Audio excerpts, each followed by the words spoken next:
Yung hinigop ko kanina bago umalis sa grahe, Kape.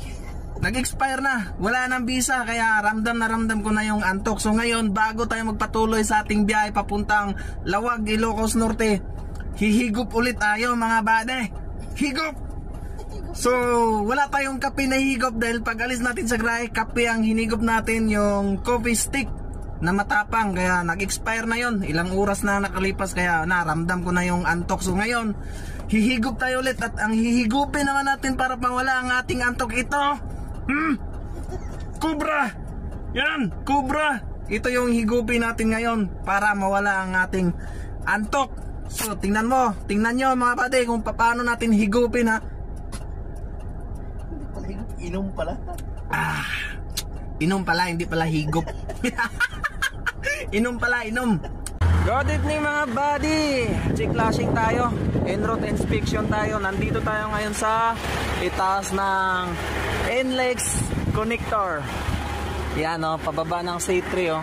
Pababa na C3 sa Libay ng NLEX connector. So titingnan natin mga lashing natin. So biyaheng Lawag, Ilocos Norte tayo mga buddy. Lawag, Ilocos Norte ang ating biyahe. So check muna natin dito. Simula Santa Rosa, Laguna. Ayan, unang pag-check natin ng flashing, mga gulong natin ngayon. So ayan. So mag-check ulit tayo pagdating ng EasyTix. So ayan o. Ayos yung ating mga tali. Okay. Ayan o, sa ibaba o, mga buddy, sa ibaba o. Okay, Libay NLEX connector. So yan, kaway-kaway mga buddy sa Ilocos, sa Lawag, Ilocos Norte.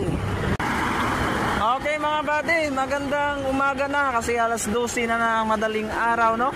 So en-route inspection ulit tayo dito sa EasyTix.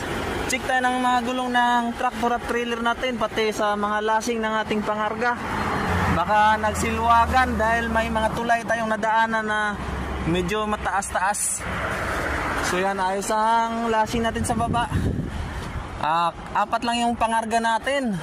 Apat na new Triton, Mitsubishi Triton, no? Delivered to Lawag City, Ilocos Norte. So yung mga lashing natin ayos naman. Okay, ayos yung mga lashing natin, pati gulong ng ating trailer. So pangalawang stopover namin ito dahil unang stopover ko kanina doon sa NLEX connector, malapit sa pababa ng C3. So ngayon nandito na kami, kaka-exit ko lang ng North Luzon Expressway. Kaka-exit ko lang ng NLEX at nandito tayo ngayon sa SLEX. No, SLEX naman, mali, EasyTix pala, EasyTix. So yung padiretso namin papuntang Clark, Subic South, at pakanan kami. Papunta kami EasyTix North, Tarlac, Clark North. So diretso kami ng Ilocos Norte. So ayos ang mga tali natin, ayos yung mga lashing, mga gulong ng ating sasakyan. So tutuloy na ako. Alas 12 ng madaling araw. Welcome to Tiplex. Dito na tayo sa Tiplex mga buddy. Oras alas 12:30 ng madaling araw. So tuloy-tuloy lang ang ating magandang biyahe, no? Doon na tayo mag-check ulit ng lashing natin pag exit na ng Rosario, La Union. Nandito na tayo sa dulo ng Tarlac, Pangasinan, La Union Expressway.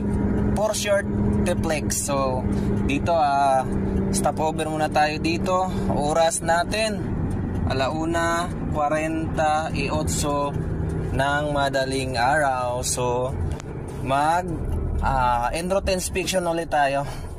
Ayan, dala na rin ihi. Tara, samahan nyo ako mag en-route inspection, mag-check ng gulong ng trailer at tractor, at mag-check ng tali ng aming pangarga. So ayun na nga mga idol, check muna tayo. Ayan, di naman nag-iinit yung gulong natin sa harap, yung hub. At sa likod, sa differential, di naman masyado dahil di naman tayo palaging nagagamit ng preno. Retarder ang ginagamit natin.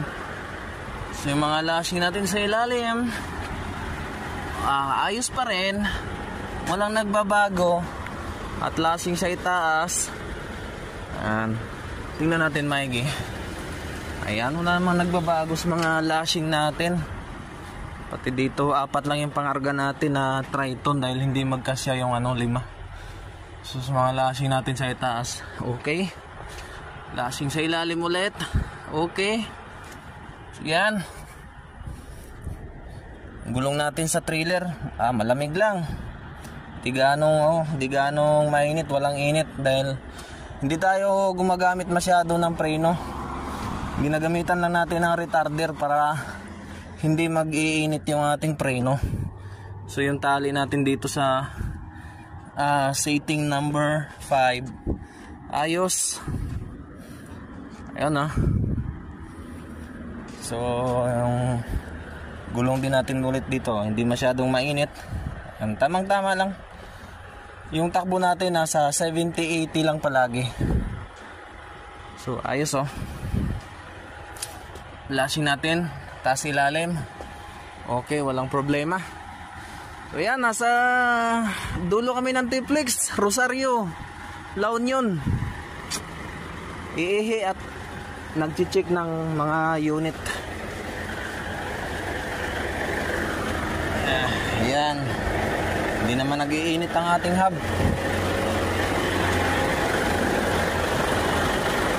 Walang init, maligam-gam lang, maligam-gam.